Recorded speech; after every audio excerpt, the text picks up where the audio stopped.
Welcome back, guys. What if I told you I had a similar amount of money into both of these trucks you see here? Would you believe me? Let's start off with this 2022 Ford F-250 7.3 liter Godzilla XLT truck. This was $52,000 used. It's about a year old when I bought it with 34,000 miles. You can flame me in the comments if you think that was a bad purchase decision or maybe you think it was great. But that's what it had cost me, okay? This is where things get interesting. My venerable 2005 Chevrolet Silverado 1500 cost me $11,750 in 2015. However, it has gotten 3 transmissions, 3 engines, 2 rear ends, 2 transfer cases, and a whole bunch of other small parts, front end components, etc., etc. Now I know what you're thinking. Jake, what'd you beat the freaking crap out of this thing? Why did you have to do that many parts? Well, let's talk about that. Quick synopsis of all the things done. Truck has 260,000 miles on it right now. At 135,000 miles, the original transmission blew. 4L60, not surprising. At about 200,000 miles, the transmission blew again because of a flaw that I'm told by the transmission company was something they very, very, very rarely see. A gear actually broke apart in the transmission, not like clutches or anything. So they were very, very nice to me, and they split the cost with me, so I didn't have to eat the whole cost of that.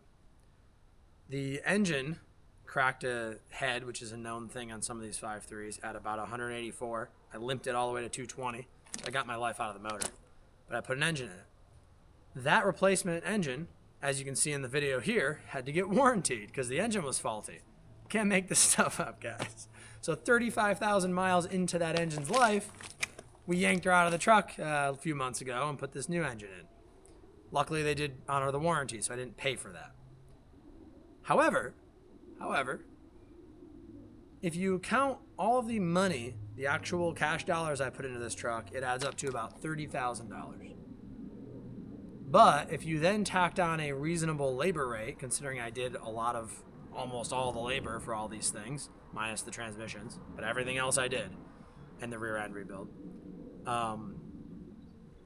easily would be $52,000, easily. Now, I've also driven it a bazillion miles. I've only driven that Ford 30-some thousand miles. The rear end was rebuilt at 184,000.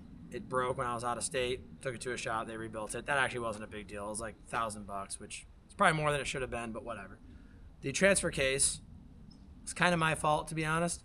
I didn't properly tighten one of the shift fork bolts. It came out and yeeted all of its fluid onto the ground.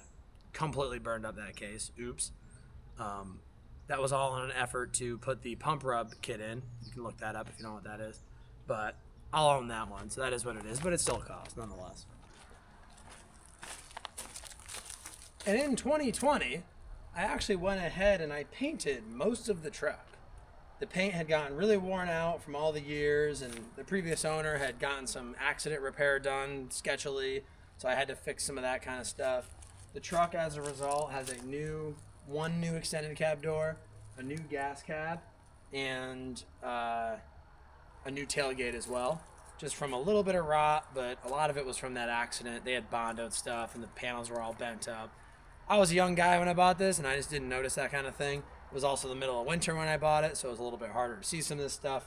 Doesn't matter, it is what it is. Again, nonetheless, all these things add up. Something as simple as the seats cover here. This is ripped again, but I did replace this 30,000 miles ago, but hey, they wear out, they don't last forever. Also the seat cover here now, which is original, is finally getting worn out. You can see how chewed up that is, getting down into the foam, so I got to replace that at some point. Now I'll fully admit, this is probably an extreme example of what you could spend to keep a truck going for 260,000 miles. I've had some bad luck, combined with some of my own mistakes as a young man working on it, combined with my particularities of having painted it in doing the headlights and things that you could maybe skimp on a little bit and save yourself some money. However, my personal standard is such that I just like things to be in, gently used condition their entire life, whether that's a 30,000 mile vehicle or a 230,000 mile vehicle. I take pride in it, right or wrong, and I have a higher standard maybe than some people would. And if I had let this just turn into an older kind of work truck, as I probably should have financially, then it would have cost less money. But the point is, unfortunately, if you want to move your butt down the road in any car for any length of time, it does just come with an inherent baseline level of cost. Whether you buy a leased economy car on the low end, or buy an economy car and drive it 200,000 miles on the low end, I should say, or you lease an economy car for the convenience and it's still pretty cheap, versus buying a high-end premium car, which of course is going to be a higher cost per year, cost per mile, cost per month, whatever. You're going to fall somewhere into a scenario where it costs money. I mean, hey, it costs money to get on the subway in New York City, right? So you're going to spend money to travel. You're just going to spend money to travel. Some forms of it are cheaper than others, but that is what it is. But it is interesting that I was able to spend so much money on what is essentially, at least by the naked eye, a stock 2005 Silverado. Now listen, I did the nice upgraded wheels. It's got the 6-liter engine. It's got the upgraded transmission. This is a fun little truck actually, but it's more or less stock. And the things that I upgraded didn't really cost much more than these stock replacements would have cost. So that's something to consider there too.